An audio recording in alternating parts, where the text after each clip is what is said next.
on to Chapter 8. Logan pelted after Squarp as the griffin charged across the road. He glanced over his shoulder and saw 4 dark shapes burst out of the main house. They couldn't be dogs. They were far too big to be dogs. Was the menagerie guarded by wild rhinoceroses? Squarp slammed open the door with his front claws, and they darted into the shed. Which wasn't a shed, Logan realized as the door shut behind them. It was a stable with 3 stalls for animals along each wall, and a scattering of fresh hay over the wooden floor. Skylights in the roof let in small square columns of sunshine.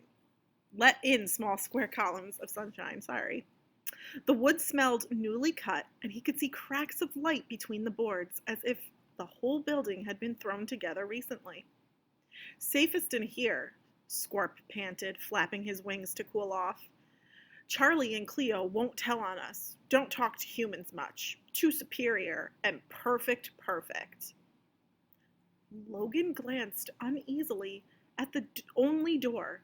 If someone or something say something roughly the size and ferociousness of a rhinoceros came through there, he had no way out. Squarp trotted down the aisle, heading for a pail of bright red apples hanging outside one of the middle stalls. An embossed silver nameplate that read Cleopatra was nailed into the center of the door. Directly across from it hung a bronze plaque saying Charlemagne. Logan saw a brilliant white rump over each of the stall doors and felt a surge of disappointment. Charlie and Cleo were just horses. Squarp jumped up and down, flapping ferociously, until he managed to snag one of the apples with a foreclaw.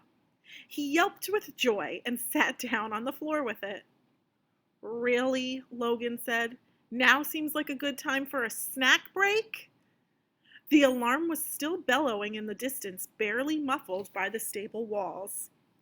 "All the time. Good time for snacks," the griffin explained, looking unconcerned. He sank his beak into the red skin with a crunch. Inside her stall, Cleopatra snorted in annoyance and swung around. Logan gasped. On her forehead, between Cleo's dark purple eyes, was a glowing spiral horn.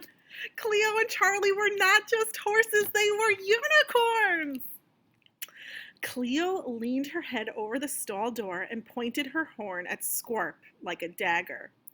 "Drop it," she growled. Logan shivered. The unicorn's voice was raspy and menacing, but it still had a weird music to it, like if wind chimes could snarl at you. Squarp froze, then eased a step backward, gripping the apple tighter in his claws. "Cleo no like Red Crispy. See how she has a whole pail full?" The griffin gave Logan an imploring look. "You could have at least asked, Squarp," Logan pointed out. "That would have been the polite thing to do." "It would have been," said the unicorn haughtily, "but griffins are notoriously uncouth." "And unicorns are notoriously grumpy. She say no if Squarp asked." "We're sorry, Miss Cleopatra," Logan said. He wondered what the proper etiquette was for asking to touch her horn. It looked like the inside of seashells, but some part of him knew she would never let him near it. "We just need a place to, stop for a moment, and..." He trailed off as the unicorn raised her piercing gaze to him. She sniffed sharply. "Charlemagne," Cleo addressed her stablemate, but her eyes pinned Logan to the floor. "I hate to bother you during your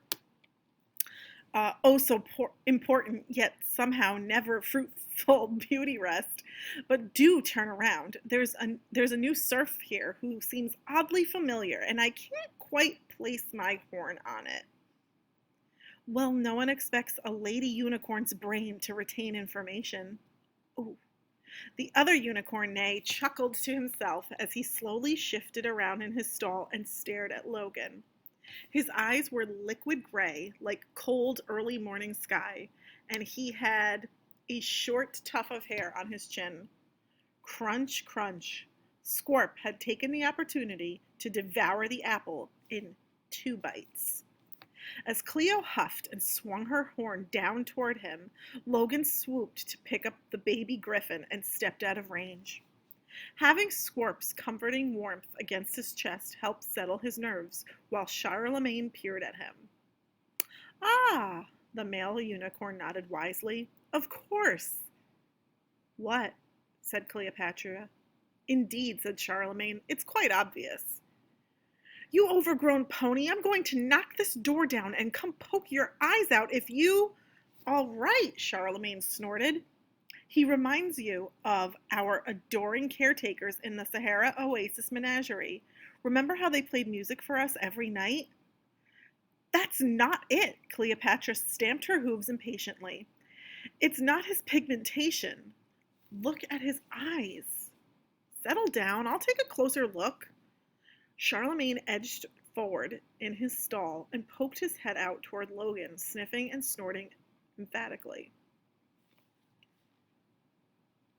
Logan squirmed. He was about ready to risk the rhinoceroses just to get away from the unicorn's inspection. Oh ho, Charlemagne said, pulling back. I see. It's that lanky tracker who brought in the Alicanto and the girl's smelly furball. That's who you're thinking of. Well, that makes no sense, Cleopatra said. She turned to Logan. Boy, don't just stand there gawking. Do you have a purpose for being here? And if not, be on your way and take that little pest with you before he steals any more of my food. Charlemagne cocked his head. Wait. Hold your humans. I think the surf may be the cause of all the fuss out there. Logan blanched. This was it. The unicorns were going to call out a warning and the rhinoceroses would come charging in. I didn't mean to. But before the unicorns could do anything, the door to the stable burst open. A slavering, enormous beast filled the frame. Scorp yowled and threw himself out of Logan's arms into the closest empty stall. Logan would have done the same, but he was too petrified to move. It wasn't a rhinoceros after all. It was a dog nearly the size of a rhinoceros. And although Logan considered himself a dog person, this was not the kind of dog he had in mind. Dense black fur covered it from head to paws, and its irises burned with a scarlet glow like the red eyes on a poorly taken photo. And right now its gaze was locked on Logan.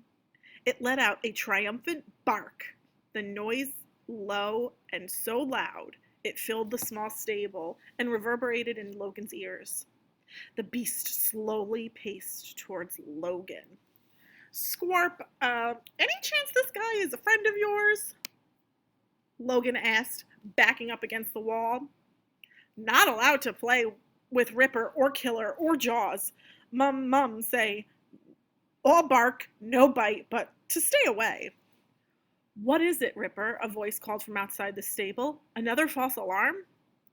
I really hope Ripper's an ironic name, Logan thought as the animal stalked closer. It stopped and sat firmly in front of him, as though daring him to move. The tip of its muzzle was only inches from his throat, and a sulfuric scent wafted from its fur. Logan lowered his eyes so he wouldn't appear to be challenging. You! Logan looked up past the towering canine and saw Zoe Khan standing, flabbergasted in the doorway. Her eyes darted from the unicorns to the giant dog to the pasture outside, as if she was trying to figure out where and how to hide them all before he saw them. What are you doing here? Oh no, Scorp groaned. So busted. I'm sorry, Logan said. I didn't mean to cause trouble, but he said there were dragons, and I thought it was the best way to get him home. Stop, she said, waving her hands. Who? How did you get in here? Logan reached into the stall, and dragged Squarp out into the open. "Check it out," he said. "I found your dog." And that is the end of chapter 8. We will continue reading chapter 9. I hope you're enjoying the book, and I will see you guys later. Bye!